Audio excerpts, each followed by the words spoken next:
Hi everybody, it's Tom from Vehicle Visionary. I hope you're having a great day. This is the 2024 Honda Pilot. It's the EXL trim level that we're going to be looking at today, and I'm going to give you the information to answer the question, do you get more than you pay for with this particular model? If you're looking at the EXL trim level, its base price is $42,400. And one thing you'll find here, you do have the leather seating, but you don't have the sunroof, the panoramic sunroof. But if that's something you're after, well, obviously you can change trim levels, options, all of that good stuff. No big deal. Now this model is front wheel drive. You can order it with all-wheel drive, or maybe you'll find one on the lot where you're planning to buy. As far as the highlights go, you will find a plentiful amount of space. For the first and second row passengers, there is more than enough cargo capacity, as well as a number of different areas throughout the interior that allow for storage of smaller items. And the infotainment screen, the technology overall is easy to use here. And you will find Honda Sensing, which is going to be adaptive cruise control, road departure mitigation braking, lane keeping assist, traffic jam assist, all of that is here. And as far as lighting goes, LED daytime running lights in addition to LED fog lights. They're going to be down here on the lower portion of the bumper. You will find the active air curtains right here. That helps out with improving aerodynamics, which obviously equates to improving gas mileage. And speaking of gas mileage, let's talk about what's under the hood. While it's still a 3.5 liter V6, as we've seen with the previous generation before the full update for 2023 that obviously transfers over here into 2024, this is not the VTEC. This is a dual overhead cam version, more efficient. It seems to be more responsive. 285 horsepower, which is only a 5 horsepower increase, but not a big deal. The efficiency, I think, is what the goal is here, and it seems that Honda achieved that. When I talk about efficiency, I mean that it just seems like it doesn't work as hard to get down the road as it did in the past. 262 pounds-feet of torque made it to a 10-speed as opposed to a 9-speed automatic transmission. And how about those all-important MPGs? 19 city, 27 highway, 22 combined, and 4.5 gallons of gas per every 100 miles you drive. And we talked about this model being front-wheel drive. If you're wondering what size the tires and wheels are, or maybe you've seen this number on the side of your vehicle, it's going to say 255/60 R18. What does that mean? 255 is the width. You will have a 60 series sidewall. This area obviously wrapped around the 18-inch wheels. Just a little tire and wheel information for you there. Here is your remote for 2024, obviously passing over or carrying over from 2023. Lock, unlock, remote start. I know a lot of you are really happy to see that. And you have the power lift gate. You can open and close that from the remote. Also the panic button right there. And you will have your body colored mirror caps. The exterior color on this model is platinum white. And you will find the turn signal indicators built in to the heated power adjustable, but as you can see, manually folding side view mirrors. Yes, you do have your blind spot information system or blind spot monitoring there. And the remote that I just showed you is a proximity key, and it does have the walk-away feature. And you do have a spare tire that's located underneath the vehicle. Let's see, we'll give you a quick look at that just for the fun of it. There it is right there. So you don't have to worry about a tire repair kit. You can tow up to 5,000 pounds. I'll show you that power lift gate in action. And you will find some space underneath the floor right here. And the good thing about this floor is not only is there space underneath, let's see if I'm talented enough to do this. I don't know if I am or not. There we go. I actually think I may pull this off one-handed. There we go.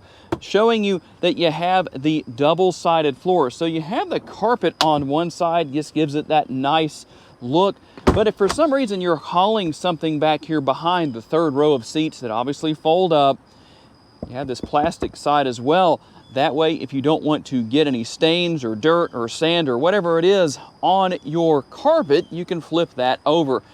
And you will find the 12-volt power outlet right here. That's a nice feature to have. Quite a bit of space back here, and obviously you have the button here to close everything up if you want to. There are 3 different ways to open that on this particular model. The button on the tailgate, the button here on the remote, and there's also one on the interior. And for those of you who say, well, why don't you show us where that is? Don't worry, I'm going to do that. It's located right here to the left of the steering wheel. That's it right there. And as far as cargo capacity goes, here is how everything looks with the rear seats folded in the upright position.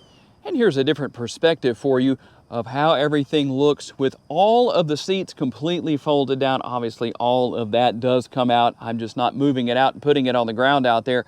But you do have plentiful space here, that's for sure. And let's take a look into the interior, starting with the rear doors. We'll start on the passenger side here. You have the shade that the rear seat passengers, or should I say middle row passengers, can put in place. Comfortable armrests, upper and lower door bins with cup holders built in. And here's something I wanted to make sure that I showed you, is that you can, or your rear seat passengers can request more leg space if they want it. Here's how that is done. You saw that I didn't really show it, but there is a release underneath the seat right here, just a little bar down there that's very easy to grab a hold of. So you can move these seats, or your passengers can move the seats back and forth in a multitude of ways to help increase rear leg space. And to gain access to that area, push that button right there. Makes it very easy. For the most part, that seat does move up and out of the way. Part of that is going to be based on where the front seats are located. And one thing I do want to show quickly here is that, as you can see, you can recline, your rear seat passengers at least, can recline these seats back. Now, how about leg space? Actually not too bad. The seat's not all the way back. That gives you an idea of what is there. And then we're going to have the air conditioning vents. Obviously, this is going to be the same on both sides, cup holders and a USB option. And like I said earlier, just so you can see, no, there is no sunroof here. For me personally, that's a good thing, because when you open a sunroof enough times, eventually the gasket is going to wear out and they'll leak. That's why I prefer to not have a sunroof. And one other trick I want to show, even though it wouldn't be terribly difficult to crawl out through the pass-through right there as far as being in this third row, but it's even easier by just pushing that button, and once again the seat moves up and out of the way. Just makes it easy and convenient.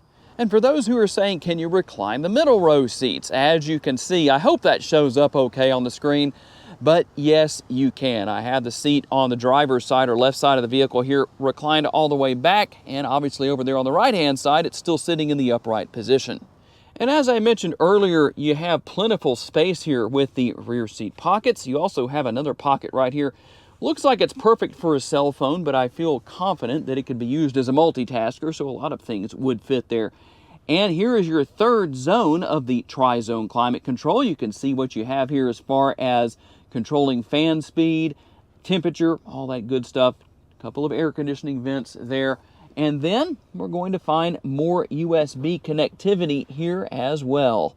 When it comes to the passenger side front door, again, those upper and lower door bins offering for plenty of space and storage potential, comfortable armrest that's nice and large, a power adjustable seat that is also heated for the passenger side. That means you're obviously going to have that on the driver's side, and we'll hop inside. Take a look at the space that we have right here. Quite a bit of space above the glove box. And here is the glove box. Speaking of that, you can see plenty of space in here. There's where you'll find your wheel lock key within this bag. If you needed to use that spare tire I showed you earlier, you'll need that wheel lock to remove, or wheel lock key to remove the wheel locks. A little bit of space right here. More USB options, a 12-volt power outlet, wireless charging pad. And there is the one thing that I know some people say, boy, that's one thing about Hondas I don't like, the push button shifter. Some like it, some don't. Tell me what your thoughts are. We have our drive mode selector right here. Obviously your power parking brake, brake hold mode, hill start assist. The auto stop start feature, always good to turn that off. It's better on the engine to leave that feature off. And like I said earlier, you have your heated seats, dual zone climate control. As you can see, you can sync or unsync those if you wish to. Here are our cup holders and the nice large Well, kind of a multitasker again. It's the lid for the center console. It can also be used as an armrest, and then plenty of space within the center console itself. And on the driver's side door, besides the obvious additional controls and buttons and switches and all that good stuff, you also have seat memory. So 2 different settings. That's very helpful for the driving position, depending on who's driving. You can control the traction control, turn that on and off right here. You already know what this is. And there is the lever right here that you can drop on the steering wheel to adjust its position, tilt and telescopically. You also have the digital instrument cluster here as far as the driver's display goes. You'll control everything from right here as far as what you have there. And you'll scroll back and forth through all of your different information depending on what you need to see. And because I've had this question asked before, I'm going to go ahead and address it. If you're curious to know if you can get rid of that digital speedometer there in the center, no, you can't. At least I've never been able to find a way to. So I don't think you can do that unless there's something hidden that I simply don't know about. And this model does come standard with turn signals. So you're going to have the turn signal lever right there in case you were curious about what that is. Besides controlling the headlights, taillights, and the fog lights right here, you can control your front and rear window wipers right here with this lever. Pretty simple to use. I probably don't need to tell you too much about that. And our steering wheel mounted controls, easy to deal with. And in this case, of the 2 available touchscreens, depending on trim level, this is the 9-inch. There's also the 7-inch. This one's super easy to use. They both are. So obviously you can pair your phone. You have Apple CarPlay and Android Auto compatibility. Obviously I have an iPhone, so that's all I can show you where that is concerned. And as far as vehicle settings go, depending on what you need to do or what you're looking for, Honda makes that very easy to find because you have the graphics right here. You also have general settings that you can work through depending on what you're looking for in that particular area. And we will take a quick look at the multi-view rear view camera. 3 different views. Has a pretty good view to it. Nice and clear picture. And obviously seems to be very responsive. And I showed you right down here where the drive mode selector is located. Let's take a look at what those driving modes are. So we start off with normal. Work our way down to Econ. Snow mode, if you're going to have snow a lot where you live, you probably want to go with the all-wheel drive version of the Pilot. And then there's tow mode. You can tow up to 5,000 pounds. And then last but not least, you also have sport mode. All right, we're going to do a quick test drive here with the Honda Pilot. And as I mentioned earlier, you have plentiful space for driver and passengers. That makes things very comfortable. But something else that helps, that really balances that out. The seats themselves are comfortable, and so is the ride quality itself. Sometimes you'll find vehicles that have a very comfortable ride quality. The shocks and suspension provide that, but the seats don't. So it cancels out the smooth ride, or it goes the other way. The seats aren't comfortable, and it cancels out, however it is, one way or the other. Seats are uncomfortable. The ride quality from the vehicle itself is uncomfortable. You don't have that here. I like that. Everything fully adjustable here for the driver and the passenger as far as the power seats go. And I don't feel cramped at all. Plenty of headroom. At 5'10", obviously, well, about average height is what I am. Somebody well over 6 feet could be comfortable here in the driver's seat. I have no doubt about that. Maybe you're somebody who's well over 6 feet, 6'2", 6'3", maybe more, and you're driving one of these new Pilots. Tell me what your driving experience has been like. How comfortable have you been? Tell me what you have experienced. And beyond that, a very enjoyable vehicle to learn because the technology here is so easy to deal with. Even though it is very plentiful, it's not hard to deal with. There's no complicated learning curve. No matter who you are, what your situation is, I don't think anybody will have a hard time learning this vehicle. And the good thing about it is that for those who may be on the fence and they're saying, boy, I'm nervous about buying a vehicle with all that new technology, you have YouTube. You can learn from YouTube. You can go back and rewatch videos over and over and over again. No big deal. And A tight turning radius for a mid-size SUV. I'd say that the Pilot turns very well. It's very maneuverable, easy to get around, and it's nice to know that depending on what you want to spend or what your needs are, you have that option of front-wheel drive or all-wheel drive. Overall, a very well put together vehicle for the 2024, 2023, and 2024 model years with this full redesign. The one thing I would love to hear from you about in the comments section, what would you like to see Honda add or maybe change in the future with these Pilots? What's something that maybe you were hoping for that isn't here, or maybe something you wish had stuck around from the previous generation? That's a potential question to answer as well. So tell me what you think down in the comments section. Do you get more than you pay for with the 2024 Honda Pilot EXL? If you're saying to yourself, I might want to come in and buy that model at Holmes Honda, how can I learn more about that, Tom? Check out the link in the description of the video.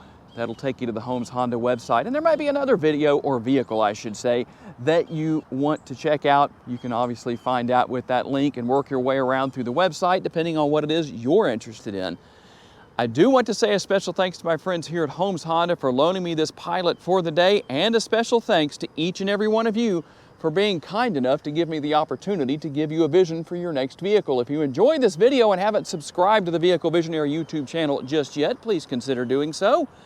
And if you would like to learn about additional vehicles you may wish to consider purchasing, check out the video that's on the screen right now, and I will see you there.